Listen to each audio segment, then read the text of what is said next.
Live চ্যানেলে আমার সকল বন্ধুকে নমস্কার জানিয়ে আজকের দিনটা শুরু করলাম। পরের দিন সকাল বন্ধুরা কেমন আছেন বলুন সবাই। হ্যাঁ, লিকার চা খাচ্ছি। আর ওদিকেরা মিস্ত্রিরা কাজে এসছে, ওদেরকেও চা দিলাম। ঘরকন্যার কাজ তো এখনও কিছুই শুরু করিনি এবং খুবই অবস্থা খারাপ ঘরের, এই যে সব চা খাচ্ছে। এবারে কাজ শুরু করবে সবাই, আর আমিও ঘরকন্যার কাজ শুরু করব। কথাটা কেন ভারী ভারী লাগছে জিজ্ঞাসা করছেন তো?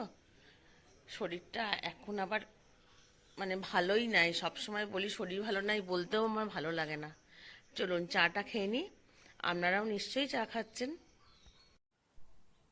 বন্ধুরা, আজকে আর খাওয়া দাওয়ার ভিডিও আমি দেখাইনি। কি খাচ্ছি, কি রান্না হলো, ভাবলাম এটা তুলতে তুলতেই কি রান্না হয়েছে আজকে আপনাদেরকে বলবো।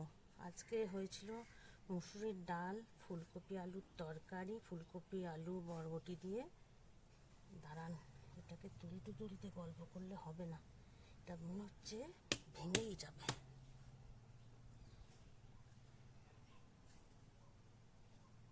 দাঁড়ান, ঘর থেকে একটা চাকু নিয়ে আসি। হ্যাঁ, যে কথা বলছিলাম, ফুলকপি আলু বরবটি দিয়ে তরকারি, মুসুরির ডাল, মোরলা মাছের ঝালদা, আর বাটা মাছ ছিল সেটার কালিয়া, আর একটু মোরলা মাছের টক হয়েছিল। এই যে এই চাকুটা দিয়ে খোঁচা মারতেই সমস্তটা উঠে চলে এসছে। দেখুন, এবারে দেখাচ্ছি কি সুন্দর টকটা হয়েছে।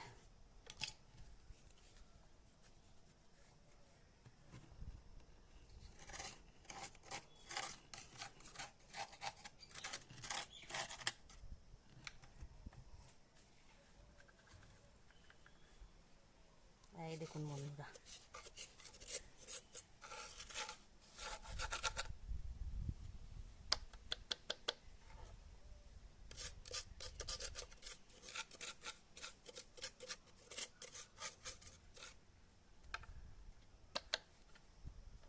এই দেখুন ভালো হয়েছে না কি না বলুন।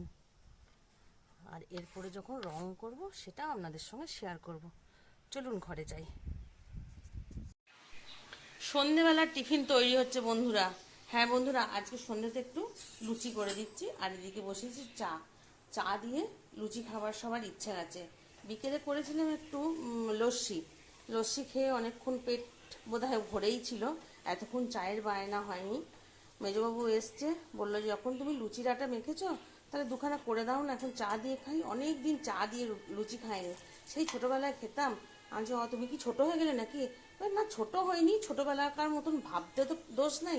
তার জন্য আপনাদের জন্য লুচি আর চা হচ্ছে। আপনারা কি টিফিন করছেন সন্ধে বলুন?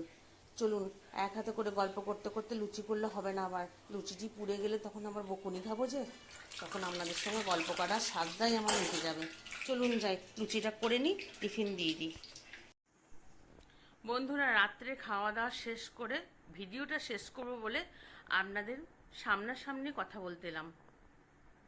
সারাদিন সময় পাই না বসতে, কারণ মিস্ত্রিকে কাজে লাগিয়েছি, কোথায় ঠিকঠাক প্লাস্টার হলো কি না, সিমেন্ট ঠিকঠাক কাজ করছে কি না, বেশি সিমেন্ট ফেলে দিল কি না, যন্ত্রপাতি সমস্ত আমাদের ও বাড়ি থেকে কিছু জিনিস এসছে সেগুলো ঠিক জায়গায় রাখলো কি না, কলের জল খুলে দিয়ে চলে যাচ্ছে কি না, সমস্তটা আমাকে দেখতে হচ্ছে।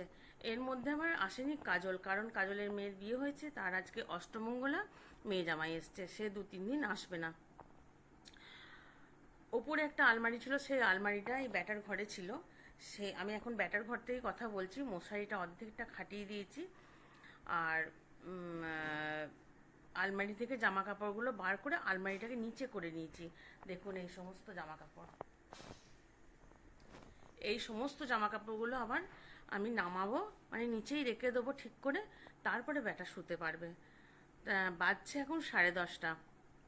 ওই কারণে সামনাসামনি যে গল্প করব, কথা বলবো, ভিডিওটা আজকেও ছাড়তে পারবো না, কারণ এডিট করাই হয়নি। সমস্ত ভিডিও করেছি কিন্তু এডিট করা হয়নি। এত কাজের চাপ, এমনিতে তো দাঁড়াতে পারছি না, সকাল করে উঠতে পারি না। সকাল সকাল এখন উঠছি, কিন্তু কাজ আর হয়ে উঠছে না। আর ধোয়া মোছা ঝাড়া এগুলো আর কি প্রতিদিন দেখাবো? আমার সবসময় মনে হয় নিত্য নতুন কিছু দেখাই, কিছু মানুষ মজা পাবে আমার ভিডিও দেখে, কিছু শিখতে পারবে, এরকম খালি মনে হয়। কিন্তু মাপ করবেন বন্ধুরা, কিচ্ছু করে উঠতে পারছি না। মিস্ত্রি লেগেছে বলে এতটুকু সময় পাচ্ছি না। আর এত বড় বাড়ি, তার মধ্যে খাবারটাও সবারই টেবিলে টেবিলে দিতে হয়। আজকে করেছিলাম টিফিনে লুচি, দেখলেন, আমাদের জন্য রাত্রে লুচি করলাম, কিন্তু মেজবাবু লুচি খাবে না, ওর জন্য আবার পরোটা, কুকুরদের জন্য রুটি। এই মানে সারা দিন এই চলছে। বন্ধুরা, কেন আমার প্রবলেম আপনারা শুনবেন বলুন? তবু বলছি, মানে ভিডিও করছি বলেই বলছি। যাই হোক, আজকের ভিডিওটা এখানেই শেষ করছি। সবাই ভালো থাকবেন, সুস্থ থাকবেন, সাবধানে থাকবেন। আর আমার ভিডিওটা একটু যদি ভালো লাগে তাহলে লাইক, শেয়ার, সাবস্ক্রাইব করে দেবেন। চলুন টাটা, গুড নাইট। আজকে ছাড়া হবে না, কালকে ছাড়বো। চলুন টাটা, গুড নাইট।